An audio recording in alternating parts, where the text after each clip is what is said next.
अपना पूरा नाम दो आप। गोपाल कृष्ण। रणबीर सरन। आपकी बारी। वेद वेद क्या? वेद कुमारी। वेद चुप अच्छा। चुप के ठीक है कुमार ठीक है ठीक है। मिंटकुमरी, काड़ा मंडी डिस्ट्रिक्ट, मिंटकुमरी, वेस्ट पाकिस्तान। डेट 1 जुलाई 1926। आपकी बारी। लाहौर 1 अक्टूबर 1922। Gojra district Lyallpur 1131। 1131 earliest childhood memory. Earliest childhood memory, to take bath in river Chenab, taking mangoes in a tokri. With who? With friends. Nana?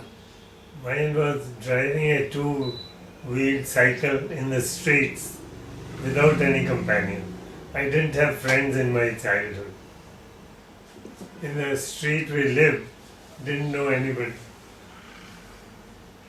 Nani? बचपन की कोई याद। mother did that वैसे याद है तो थोड़ी। दसो बता दो। When my mother died, अच्छा। I was 6 years old, I think so. And my father was in the court, and he came. All strike हो गया, सब जगह गोजरा में स्ट्राइक हो गया। People went That I closed remember. down in sympathy. The whole town closed in sympathy. अच्छा। That was October 1938. अपने पापा के बारे में बताओ। मेरे पापा कार्टून फैक्ट्री में मैनेजर थे। अच्छा, और उनका नाम? उनका नाम लेट लाला परमानंद सरना, और he was earning in 1900 500 rupees per month. अच्छा। My father was working as a manager with a lawyer of the town. I don't know what he was earning. My childhood was very isolated from everything, right up to school end. नानी? पिताजी के बारे में।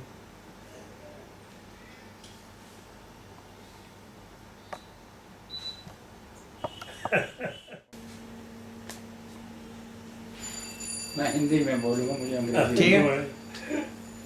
मैं DV school Multan में in hostel में रहता था। वहीं रोटी वगैरह वहीं खाना। संडे के दिन मुल्तान आर्य समाज 3-4 मील होती थी, वहाँ जाते थे, हवन वगैरह करते थे, तब आके रोटी मिलती थी उस समय, नहीं तो नहीं मिलती थी। और हॉकी वगैरह खेलते थे हम। सबसे पहले संडे के दिन वो हवन होता था, तब जाके कहीं जो काम दूसरे कर लेते थे। और मैथमेटिक्स मुझे नहीं आता था, आज तक मुझे उस मास्टर की मार याद है, मास्टर देवकी नंदन। तो आते ही मुझे कहता स्टैंड अप यू, खड़े होते थे। अच्छा, फिर 10वीं तक भी अलजबरा ज्योमेट्री का पेपर किया, मैथ के 2 क्वेश्चन सिंप्लीफाई कैलेंडर का किया और भाग गया बैंक के घर कि आप तो फेल होना, मार पड़ेगी बाप से। खैर पास हो गए। फिर उसके बाद में कॉलेज लाहौर में, एसडी कॉलेज लाहौर में, वहाँ दाखिल हुए, 2-4 साल वहाँ बीए किया। फिर उसके बाद मेरे ख्याल में फिर मैं मिलिट्री में एमईएस में चला गया, पावर हाउस में, वहाँ सर्विस करते रहे। जब ये सेकंड वर्ल्ड वार 45 में ख़त्म हुई तब रिटेंचमेंट हुई तो वापस आ गए। हमारा गांव था रंगपुर खेड़े के, जहाँ ही ब्याही हुई थी। तो फिर इसके बाद जैसे ही 6 महीने हुए पाकिस्तान बन गया, फिर यहाँ था।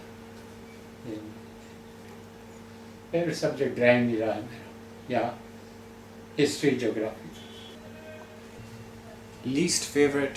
और सब तो काट कर ही चली रहे थे मजमून, सब तो अच्छा था, सब तो बुरा कर लगा। Mathematics. My schooling started in 25 in Sacred Heart School. Since it was a girls' school, I shifted in 27 to St. Anthony's till senior Cambridge in 1937. Why were you in a girls' school? Because that was nearest our home. And it was an English medium. My father was very anxious to put me through an English education. So from Sacred Heart, I went to St. Anthony. Did my senior Cambridge in 37. And being an average student, no favorite subjects. मैं जब schooling में थी, ऐसे आओ ना। After the death of my mother, मैं जब schooling में थी तो लेट कभी नहीं होती थी, कभी भी। एक बार टीचर ने कहा तुम्हारी बड़ी बहन हमेशा लेट आती है, तुम पहले कैसे आ जाती? तो मैंने कहा हमारी मदर नहीं है ना, वो रोटियां पकाती रहती है, मैं भाग के आ जाती हूँ स्कूल में। तो उसने कहा अपने सिस्टर की हेल्प क्यों नहीं करती? तो मैंने कहा मेरे को रोटियों के झमेले में नहीं पड़ना, मैं नहीं रोटी पकाऊंगी। तो उसने कहा ठीक है, मैं तुम्हारी सिस्टर को कहूँगी तुम रोटी कल से पकाना बंद कर दो और किसको लगा दो। मैंने कहा शिकायत लगाओगी? मैं ये शिकायत अपने पिताजी को कह दूँगी, क्योंकि पिताजी मुझे कभी नहीं डांटते। आप डांटोगी तो पिताजी आपको डांट देंगे। और रात को जब रात को हम सोने से पहले फादर हमारे हारमोनियम बजाते थे सारे बच्चों को। 5 हम भाई बहन थे। एक सिस्टर की 4 महीने के लास्ट में छठी जो सिस्टर थी वो she died after my before my mother. Before my mother she died 4 months only. तो मैंने कहा नहीं तो मैं भी उसी तरह छलांग लगा के मर जाऊंगी अगर मेरे से किसी ने रोटी पकाई। तो मेरे फादर समझाया करते थे सारी लड़कियों को रोटी बनाने आनी चाहिए, रोटी के बिना तो हम रह नहीं सकते, तो तेरे को बड़ी बहन सिखाया करेगी और तू पकाया कर। जब मैंने पकाना शुरू किया तो बड़ा इंटरेस्ट आया मुझे, तो तंदूर की रोटी का इंटरेस्ट आया, क्योंकि तंदूर एक जलता था, सारी गली में रोटी पकती थी। तो तंदूर में सारी लेडीज बातें भी करती रहती थी, मुझे शौक था बातें सुनने का, बातें सुनाने का। ऐसे शौक मेरे बाहरले ही शौक थे, अंदरूनी कोई शौक नहीं था। तो मेरी सिस्टर ने कहा कि अब यही रोटियां बनाया करेगी। उसको यही रहती थी कि इसको भी रोटी बनानी आ जाए। वो बड़ी सुलझी हुई लेडी थी। तो वो मेरी सिस्टर ने मुझे ज़्यादा तवज्जो दी पढ़ाने की। आप इनसे क्वेश्चन मत कीजिए। स्कूल में जो पढ़ती थी ना मैं, ये रिलीजियस जो है बुक्स ज़्यादा शौक था। अच्छा। क्योंकि फादर हमें शुरू से ही रात को जब इकट्ठा हारमोनियम के आगे हारमोनियम भी बजाते थे और बीच बीच में ध्रुव प्रहलाद के किस्से और क्या नाम ये सवित्री सत्यावान, इसी इनके किस्से जो हैं वो बाजा बजा कर सुनाया करते थे और कहते थे हमारी जो संस्कृति है ना बड़ी महान है, ये पुरानी संस्कृति है और इन्हीं बातों पे सबको चलना चाहिए। और किसी के तरह ना वो मीट वगैरह मांस मदिरा के बड़े अगेंस्ट थे खाने के। तो मुझे कहने लगे तुम नानी के घर ज़्यादा जाती हो ना, तो मैं नानी से बहुत प्यार करती थी, तो उधर तेरा मामा मीट खाता है तुम ना खाया करो, बिल्कुल नहीं खाना। तो मैं मामा नहीं कहते थे आजा बेटी आजा खा ले, मैं कहती थी नहीं, मेरे पिताजी ने मुझे रोका हुआ। जो बात पिताजी कहते थे ना उनकी बात सिर्फ मानती थी और किसी की नहीं मानती थी। तो मैंने कहा नहीं, मेरे पिताजी ने मुझे क्या रखा है, इस मीट में कुछ नहीं रखा होता, आप मीट ना खाया करो। बाकी मेरे भाई बहनों ने सब ने वहाँ जाते थे तो कई बार चख लेते थे मामा जी के कहने पे, ये जैसे कुमार मामा ऐसे स्वाद थोड़ा सा ले लेते थे, पर मैं नहीं खाती। कहते थे एक यही तो मेरी बेटी है जिसने आकर मेरे घर में प्रकाश फैलाया वेदों का।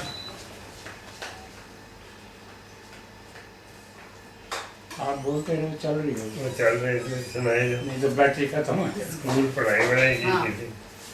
तो बस फिर वो 3 जो है ना 5वीं कक्षा से पहले 3 एग्ज़ाम दिए डिस्ट्रिक्ट के बोर्ड के। तो उसमें मैं पूरे डिस्ट्रिक्ट में तीनों इनामों में फर्स्ट आती थी। तीनों ही परीक्षाओं में मैं पूरे डिस्ट्रिक्ट में फर्स्ट आती थी। कोई क्वेश्चन जो पिताजी का फॉलो नहीं करती थी वही जो छोड़ देती थी, लेकिन बड़े तरीके से छोड़ती थी, किसी को पता नहीं लगता था। अच्छा। कहते थे ये बड़ी लायक लड़की है, इनके कौन घर कहता में था? इनके घर में लाइफ हिस्ट्री। प्रकाश जो है फैलाने वाला एक मेरा यही बच्चा है। मुझे कहा करते थे 4 वेदों कि इसको ज्ञाता बनाऊंगा।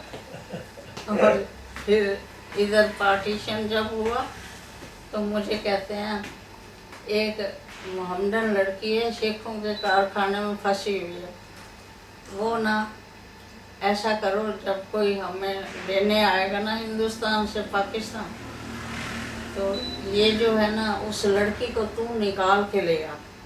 किसके साथ जाना?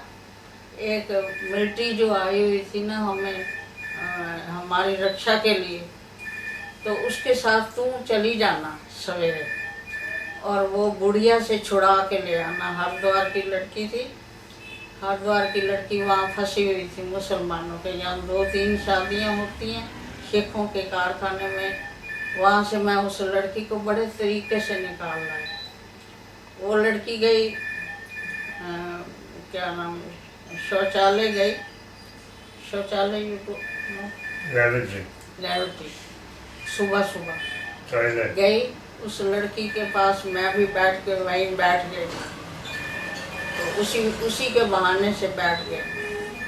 तो उसको मैंने ना धीरे धीरे ऊपर कंबल लपेटा हुआ, थोड़ी सर्दी का मौसम आ रहा था, कंबल लपेटा हुआ, उसको धीरे धीरे मैंने ना लड़की को कहा कि तू पहले मुझे अपना चेहरा दिखा। चेहरा दिखाया, लड़की थी बिल्कुल। तो मैंने कहा तू आना चाहती है, तो माँ बाप को कैसे छोड़ के आई जाती है, ये लोग उठा लाए हैं मुझे हरिद्वार से, मैं हरिद्वार जाना चाहती हूँ। वो बेचारी रोने लग गई। मैंने कहा तू सच्ची कह रही? कहती हाँ। उसको मैं अपने कंबल में मैंने कहा तू ऐसे कर, मेरे साथ बिल्कुल चिपक जाना, जब उठने लगेगी ना मैं भी तेरे पास आऊँगी कंबल के साथ, धीरे धीरे उठने लगेगी तो मेरे साथ चिपक जाना, मैं तुझे छिपा के ना ले आऊँगी अपनी जगह पे। मंडी में हमारे जगह मिली हुई है हमें, वहाँ सिर्फ खाना पीना मिलता रहेगा और कुछ नहीं मिलेगा। यहाँ तुझे ये लालच देंगे और तू आ जाना मेरे साथ। मैं उसको छिपा के आके मंडी में हमारे साथ ही वाला एक बैंक था, बोलिए। तो मैंने पिताजी को कहा इस बैंक में इस लड़की को छिपा देना। तो पिताजी ने हमारे वो क्या किया, खिड़की से कूद के ना उस बैंक में जो लोग रह रहे थे उनको कहा हम एक लड़की देंगे आपको, लेकिन उसको किसी को दिखाना मत, अंदर ही सब कुछ कराना है। तो मैंने कहा वो मैं जिम्मा लेती हूँ, वो करूँगी और उसको मैं छिपा के रखूँगी और रोज़ देखभाल करूँगी, और खिड़की में से ही हम जो खाते थे उस लड़की को पहुँचा देते थे। तो मैंने कहा ये हिंदू लड़की है, हरिद्वार की है, तो किसी ने इतराज़ नहीं किया।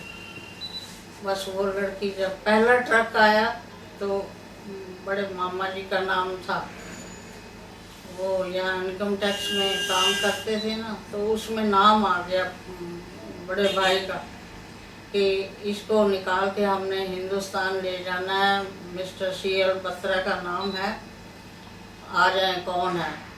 तो मेरे फादर कहते थे नहीं, और मेरा भाई भी कहता था जिएंगे मरेंगे इकट्ठे मरेंगे, नौकरी जाती है तो जाने दो। तो ऐसे उन्होंने क्या नाम अपने कहते हैं, मेरे बड़े भाई ने कहा मैं अपनी जगह एक और कैंडिडेट दे सकता हूँ। उसने कहा हमें तो कोई इतराज़ नहीं, हमें तो गिन के ले जाने हैं, आदमी ले जाने हैं। वो कहते हैं एक लड़की ऐसे हरिद्वार से आई हुई है, वो ये ट्रक में सेफ एंड साउंड उसके घर हरिद्वार पहुंचा देना। लड़की से एड्रेस लिया, सब कुछ लिख के दे दिया, यहाँ लड़की सेफ एंड साउंड पहुंच। बस यही याद है, और रात के किस्से याद हैं, बचपन की यही यादें ये संजोए हुए हैं। कभी कभी बैठ के याद करते हैं और दिल दुखी हो जाता है। कुछ हमारे चुनाव को बुला लो। क्या पढ़ाई की यार? मैंने यहाँ आके सबसे पहले ना एक टेलरिंग स्कूल था, मेरी बड़ी बहन को ये शौक था अच्छा। कि ये कुछ बन जाए। सबसे उसे यही ध्यान रहता था कि ये कुछ बन जाए, ये लायक है बड़ी, इसको ऐसे निगलेक्ट नहीं हमने करना। तो एक स्कूल था हमारे घर के पास, हम आके ना यहाँ पे पहले कहाँ कौन सी जगह है वो, राजेंद्र नगर में, 12 नंबर। नहीं राजेंद्र नगर में आके आफ्टर पार्टीशन राजेंद्र नगर में आके एक दीवान हॉल पे पिताजी ने धरना मार के बैठे रहे कि हम पाकिस्तान से आए हैं, कोई रहने की जगह मिल जाए। 2-3 दिन तो सड़क पे बैठे रहे, किसी ने पूछा नहीं कि कहाँ से आए हो क्या है। वहीं लकड़ी जला के रोटी खा लेते थे, आलू उबाल के खा लेते थे। मेरा बड़ा भाई जो है इनकम टैक्स हमारे साथ ही आया, जो जिसने नौकरी करते थे, वो अपने दफ्तर में गए, कनॉट प्लेस उनका ट्रांसफ़र हुआ था यहाँ पे दिल्ली में। तो बड़े भाई गए, वहाँ से एडवांस कुछ पैसा लिया, तो हमारे पास कुछ भी नहीं था, नथिंग। तो जो 600-700 रुपया था वो यहाँ छिपा के ले आए, और जो 600-700 रुपया रास्ते में खा लिया। तो रास्ते में पटियाला आए, पटियाला वालों ने सर्दी की 2 रजाइयाँ दी, जिसमें हम सारा परिवार 5-6 बहन, जो 3 बहनें थी, 4-5 मेंबर घर के टोटल थे, वो सोते थे वहीं पे उस 2 रजाइयों में। नीचे भी वही, ऊपर भी वही 2 रजाइयाँ दी, उससे कुछ रात कटती थी। दिन को बड़ा भाई जाता था, जो एडवांस लिया हुआ था दफ्तर से, उसके घी के टीन लेते थे। घी यहाँ आके हमने सुना था डालडा होता है वहाँ, तो पाकिस्तान में देसी घी खाते थे। तो वहाँ पे पहाड़गंज साथ पड़ता है, पहाड़गंज के साथ वहाँ जाके बेचते थे। उसका जो मुनाफा आता था, दाल और रोटी ले आते, आटा ले आते, बस वो खा के हमारी दिनचर्या शुरू हुई। फिर मेरे फादर ने एक प्रैक्टिस करने के लिए, कोर्ट में प्रैक्टिस करने के लिए फादर ने फिर शिमला चले गए, वहाँ से एक लाइसेंस बनवा लिया, कोर्ट का लाइसेंस वहीं रह गया। और हमें आर्य समाज ने एक कमरा दे दिया, एक छोटा सा आंगन दे दिया, बर्तन दे दिए कि ये लाइफ शुरू करो, फिर आप जो कहेंगे हम आपकी हेल्प करेंगे। मेरे फादर सोशल इतने थे, वो कहने लगे कि पहले मेरे स्कूल की जितनी टीचरें हैं ना उनको पहले लगाओ, उनको लगाओगे तो मैं तब, नहीं तो अनशन पे बैठ जाऊंगा दीवान हाल चांदनी चौक में, वहीं कुएं के पास बैठ जाऊंगा। क्या इन औरतों को इंग्लिश नहीं आती तो धक्का, उनको इंग्लिश नहीं आती थी, वो टीचरें रखते थे, जो विडो होती थी वो रखते थे, जो मतलब ज़रूरतमंद होती थी, जो जिनके माँ बाप थे, भाई कोई नहीं था, तो वो टीचरों को स्कूल में रखते थे। ऐसे जिनका रोटी का ज़रिया चलता रहे, ऐसे वो करते, सोशल वर्क करते रहे। वो बहुत देर किया उन्होंने। एक आदमी था लाहौर का, उसने हमारी, वो आर्य समाजी था, उसने हमारी टीचरों को रघुनाथ मंदिर के पास एक स्कूल है, रघुनाथ स्कूल, वहाँ पे टीचरें रखवाई। अब रोटी हमारी खाएंगे टीचरों को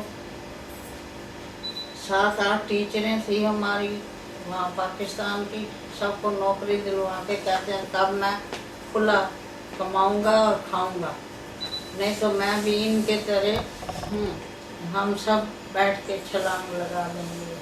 हाँ, दीवान हाल में जो कुआं है ना उसमें सब छलांग लगाएंगे, अपने आप लगाएंगे, कोई सुसाइड नहीं करेगा। इस तरह वहाँ से औरतों को निकाल के ले आए हम पाकिस्तान से, अपने मोहल्ले की, तो सबको बचा के ले आए और सबको यहाँ रोजगार दिया।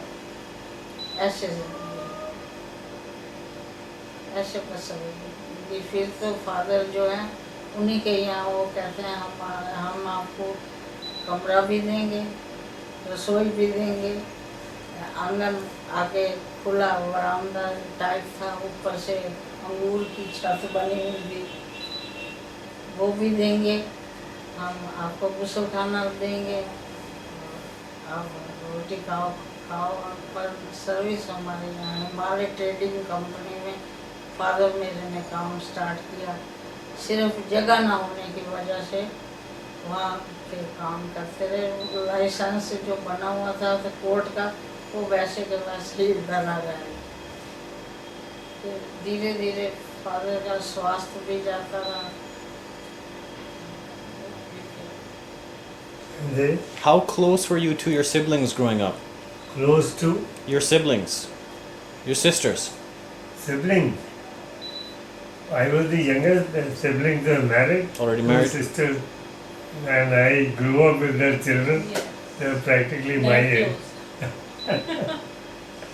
So that is why. हमारी छोटी बुआ के सबसे बड़े बेटे हैं, he was only 1.5 years younger to me. So you see, I was all alone. That is why no friendship. Only association was mother. नहीं, but he was close to the cousins. मतलब वो niece, nephew and वो niece. तो जब बड़े हुए तब ना Nephew स्कूल and में, nieces के साथ ज़्यादा स्कूल में कोई नहीं था. Right through school to college. Then the nephews, nieces grew up. That was the association.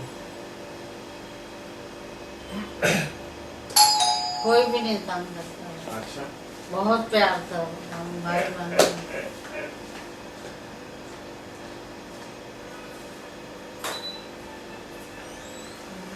ये क्लोज करो तो उससे चल के नहीं तो टाइम ही नहीं. एक बड़ा भाई जो था वो थोड़े रिस्ट्रिक्टेड थे, मैं कहाँ गए? थोड़ा बड़े भाई रिस्ट्रिक्टेड थे। जब हम बड़ी हुई ना तो वो हमेशा हमारा ख्याल बहुत करते थे। थोड़े वो कहते थे ध्यान से सड़कों पे चला कर और किसी से वल्गर बात नहीं करनी। दिल्ली जब आए ना तो हम थोड़ी थोड़ी बड़ी हो रही थी, तो तब वो हमारी बड़ी केयर करते थे। तो ये छोटा भाई जो है ये हमारे साथ ही नहीं सोता था, ये अलग ही कमरे में, वो जिनके यहाँ हम रहते थे, जहाँ मेरे फादर सर्विस करते थे, उनके मोटर गैराज में उसने कमरा ले लिया कहता मैं यहीं सोया, रात को यहीं सोया करूँगा, दिन को घर में लूँगा। बस ये ऐसे। और बड़े भाई ने फिर कैंप कॉलेज ज्वाइन कर लिया, क्योंकि बड़े भाई मेरे मैट्रिक पढ़े हुए थे, लेकिन घर में बैठ के इनकम टैक्स में के इनकम टैक्स पहले इम्तिहान देते रहे। तैयारी करते रहे और इम्तिहान देते रहे और पास होते रहे। फिर इनकम टैक्स ऑफिसरी का भी एग्ज़ाम दिया, पहले इंस्पेक्टर बने रहे कुछ दिन, फिर इनकम टैक्स ऑफिसरी का एग्ज़ाम पास किया उन्होंने घर में ही तैयारी करके। सुबह दो घंटे उठते थे, बहुत सवेरे उठते थे, और वो मेरे फादर की रात को टांगे हुए। मेरे फादर साइकिलिंग बड़े करते थे, साइकिल पे जाते थे काम पर चांदनी चौक, और वहाँ पे मेरे फादर की रोज टांगे पैर दबा के सोते थे। जब उनको नींद आ जाती थी तब वो मेरा भाई जो है उठ के सोने जाता। कुमार जी तो बहुत ही छोटे थे, और कुमार और बड़े भाई का इतना प्यार था, इतना प्यार कि जब मेरा बड़ा भाई टूर पे जाते थे तो कुमार को बुखार हो जाता था, उदास। कितने दिन और रहेंगे पिताजी, कितने दिन भाई साहब रहेंगे। Now our voice is gone, tired, emotional. But let us carry this session there now, because Alka will be fretting where are we. All right.